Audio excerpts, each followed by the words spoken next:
The long-abandoned DAHER Mall at Bois de Ouage is now teeming with construction activity as the UWP administration focuses its attention on the redevelopment and reconstruction of the derelict building. However, the St. Lucia Labour Party has blasted the Alain Chastanet-led administration, which in 2016 made known its intention for the property with an asking price of over $35 million. According to the SLP, such commitments should not be made on behalf of the people of St. Lucia in the waning days of the UWP government. Parliament has 1 month left, and it is not a time for more borrowing or for more commitments to be made. Deputy political leader of the SLP, Dr. Ernest Hilaire, during a press conference held on Wednesday, June 16th, alleged that despite the promises to renovate the building, the structure remains in a dilapidated state. The building remained abandoned ever since 2001, ever since 2006, that is for 15 years. With government having to repay a loan on its purchase. It means that government would have paid over $45 million on this investment by 2020. Of course, you'll recall it was praised in 2006 by the then Minister of Tourism and now Prime Minister Alain Chastanet as a wise investment. And of course, nothing happened to that building for 15 years. The SLP claims in 2020 the land and building was sold by Amazona Properties, a government holding firm, to Orange Plaza Limited for $13.5 million. We lost over $30 million on that sale alone. But back in March 2021, Prime Minister Alain Chastanet said that the government, after selling a portion of the land and building, was now looking to rent the second and third floor of the structure. Many persons have done a structural assessment of the property. So structurally, the property is fine. We have sold the ground floor, and we have maintained ownership of the upper 2 floors. And we've just signed a lease agreement where we've agreed to lease the property, and the person who's developing the ground floor will now reconstruct that entire building. Okay. And the goal is that we would either give it to Invest St. Lucia for renting out to call centers, or possibly government offices, or a mixture of the two. We have a major call center company, it's one of the largest in the world, that have now agreed to come to St. Lucia, and that's one of the sites that we're going to be showing them. So construction on that property should be beginning within the next 2 weeks of development. And then right next to it, we know the unfinished piece on the right. Yes, on the side, yeah. There's been discussions with the developer to go and look at putting the regional court there. However, despite the optimism of the ruling UWP, the SLP has cast doubt on what they claim is another ill-advised real estate property-driven commitment made by a government which has been dogmatic in its pro-growth agenda at the expense of St. Lucian taxpayers. It means that our taxpayers will be paying $56.4 million in rent over the next 15 years of that agreement. $56.4 million in rent over the next 15 years of that agreement. More so, we have to pay our portion of the utilities and maintenance and management of the land and buildings. The management fee for maintenance of the land and building is 10% of our portion.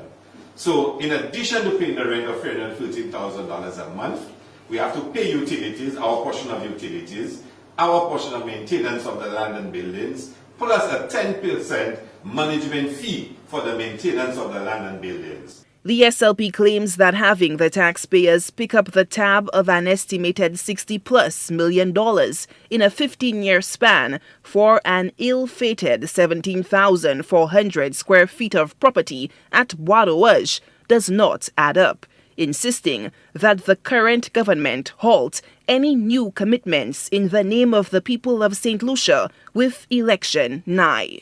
The Prime Minister, in typical style, misleads. The truth is, we are going to, he says we're going to get a second and third floor. owned by the government of St. Lucia.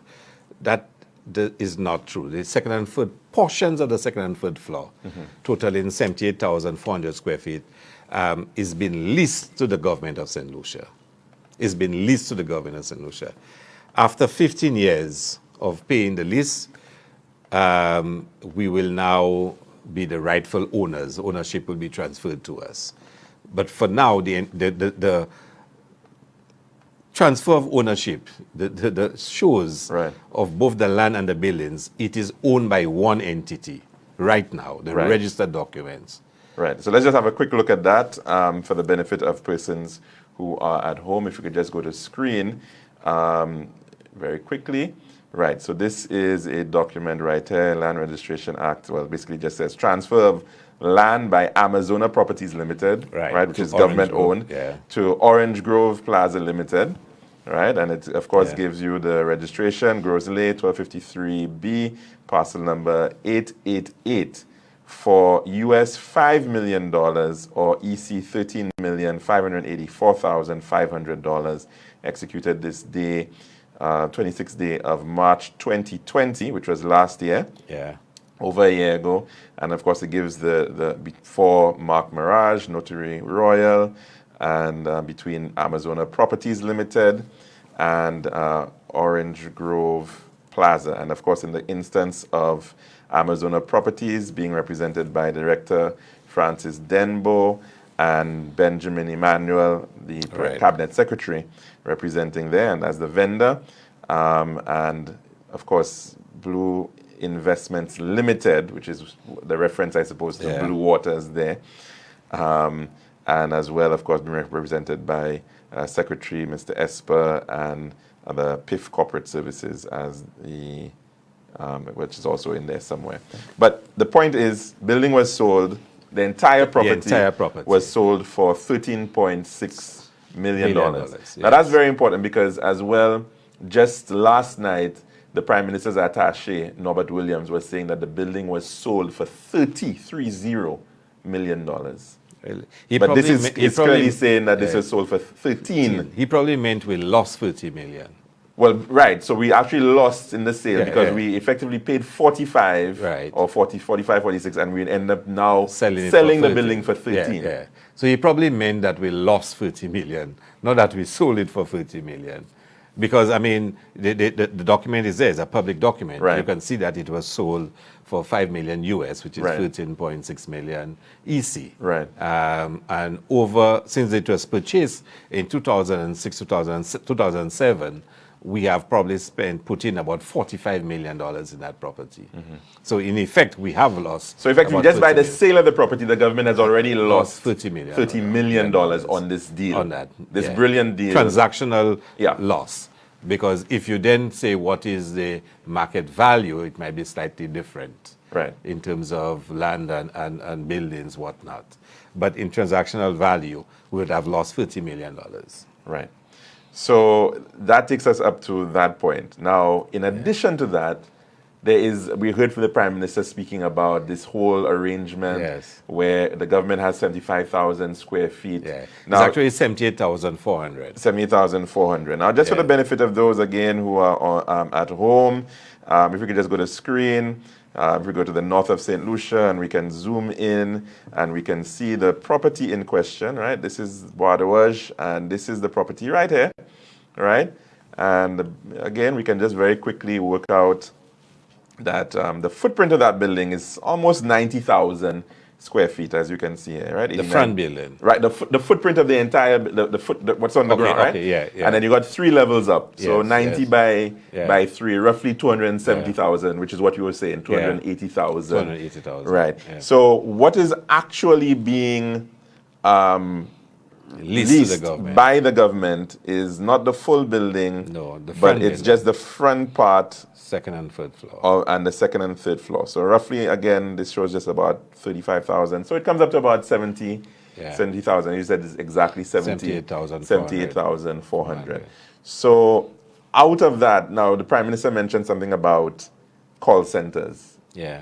Is it that the call centers are getting another section within that building? Because clearly there's a lot of other space which has not really been clarified as to what is going to be done on the second and third floors at the back or, wherever else. But so the call centers part he's referring to, you think, is within the government share? Well, I mean, of that's that worried because he 75,000. seemed to suggest that we are going to be bringing in a call center. He's already in negotiation with them.